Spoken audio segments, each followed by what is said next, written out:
भरत जी इस संपूर्ण घटना के पीछे दो कारण मानते हैं, एक कैकेयी की कुमति और अपना दुर्भाग्य। भरत जी कहते हैं कि कैकेयी जैसी कुमति की भंडार कोई नारी नहीं है, ये इतनी बड़ी पापनी है। भरत जी ने तो क्रोध में आकर के यहां तक कहा कि नागिन है। भरत जी ने नागिन क्यों कहा? इसलिए नागिन कहा क्योंकि नागिन में एक गुण होता है। आपने आज तक एक श्लोक आपने सुना होगा दुर्गा सप्तशती का, या दुर्गा जी की प्रार्थना में आता है कि कुपुत्रो जायेत क्वचिदपि। कहाँ का है दुर्गा सप्तशती का? कुपुत्रो जायेत, कहाँ का? अपराध क्षमा स्तोत्र का। हाँ, अपराध क्षमा प्रार्थना तो करेक्ट कर दिया। तो बहुत सुंदर बात उसमें कही गई है कि कुपुत्रो जायेत क्वचिदपि, लेकिन माता कुमाता ना भवति। भले ही कुपुत्र पैदा हो जाए, लेकिन आज तक दुनिया के इतिहास में कभी माता कुमाता नहीं हुई है, लेकिन ये कुमाता हुई है। जिसने अपने बेटे राम को जो उनके आंचल में लिपट करके उसका दूध पीता था, इसने उसको बनवास दिया। नागिन से उपमा इसलिए दी गई कि नागिन एक दुनिया की अकेली ऐसी मां होती है, अगर आपने सुना हो कि वो अपने अंडों को खुद खा जाती है, अपने बच्चों को खुद खा जाती है। इसलिए उससे उपमा दी कि ये खुद ही मेरे जैसे पुत्र को राम के वियोग में इसने मार दिया, मुझे खत्म कर दिया। इसलिए वो दो चीजों को दोषी मानते हैं, एक तो अपनी मां को और एक अपने आप खुद को। और श्री राम जी अपना जो संभाषण शुरू करते हैं, वो उस संभाषण में दोनों को ही महान और परम पवित्र आत्मा कहते हैं। कैकेयी के संदर्भ में तो राम जी इतनी ऊंची बात कहते हैं कि मेरी मां को भरत ठीक है, क्योंकि तुम भक्त हो और भक्त भावना में होता है, और वो पूर्वा पर का विचार करता ही नहीं, और जो पूर्वा पर का विचार करे वो भक्त है ही कहां। भक्त तो केवल वर्तमान में अपने ठाकुर के साथ में जीता है, पूर्वा पर विचार नहीं करता। लेकिन ये कैकेयी पूर्वापर का चिंतन करने वाली है, इसलिए दोष देहि। यदि रामायण की कथा में जब दशरथ जी महाराज ने ये कहा कि कैकेयी तू तो राम से प्रेम करती थी, तो हूं सरास कर से सनेहू और केही अपराध आज बन दे।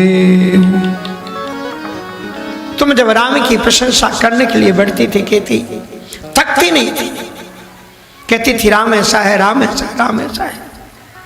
आज किस अपराध से राम को वनवास दे रही? क्या तुम राम से प्रेम नहीं करती? कैकेयी कहती है कि मैं करती हूं। तो दशरथ जी कहते हैं मुझसे चूक अगर इसमें कोई हुई है तो एक चूक हुई है कि मैं जो कीन तो ही बिन पूछे और तेहिते परिव मनोरथ छूछे। मैंने ये राम राज्य का निर्णय तेरे पूछे बगैर ले लिया, इसलिए मैं हार गया। पर कैकेयी कहती अगर तुम सब कुछ मुझसे ही पूछ करके करते थे और तुम ये मानते थे कि राम मेरा बेटा है, मेरा लाडला है, तो आपने मुझसे पूछे बगैर राम को राजा बनाने का निर्णय क्यों लिया? तो दशरथ जी बोले क्या तुम नहीं चाहती हो कि तुम्हारा बेटा राम राजा राम बने? कदापि नहीं। मैं अपने बेटे राम को राजा राम नहीं बनाना चाहती, क्योंकि इतिहास में एक से बढ़कर के राजा हो गए। भानु वंश भय भूप घनेरे, अधिक एक ते एक बड़े रे।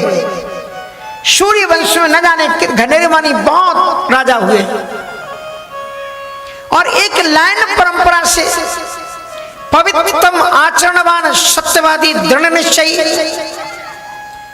महाकवि कालिदास जी के कोण को समाप्त कर देने की क्षमता रखने वाले अगर राजा किसी वंश में हुए लायन से तो केवल सूर्य वंश में।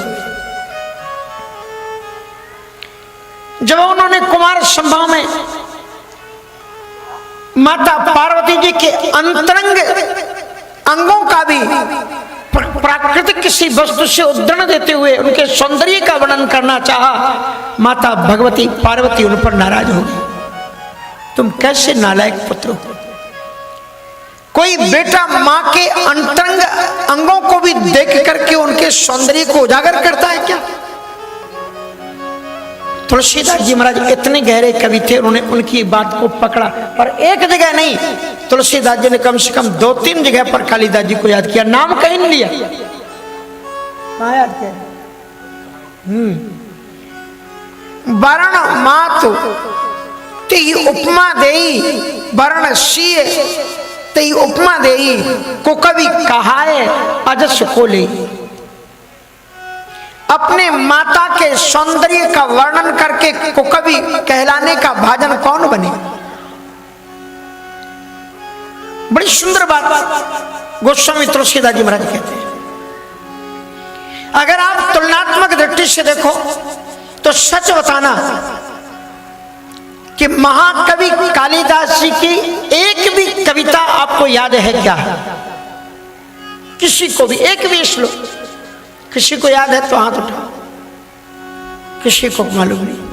गोस्वामी तुलसीदास जी से 200 वर्ष पहले महाकवि कालिदास हुए और इतना अद्भुत रचनाकार कवि, कितनी काव्य रचनाएं की। उनकी पत्नी ने उनसे कह दिया अस्ति कश्चित वाग विशेषा। इतने पत्नी के माधुर्य पर लुटा गए अपने आप को कि उनके 3 शब्दों पर 3 काव्य उन्होंने लिख डाले, अस्ति कश्चित वाग विशेषा। अष्टोत्तर श्याम दिश देवतात्मा हिमालयो नाम नगाधिराता।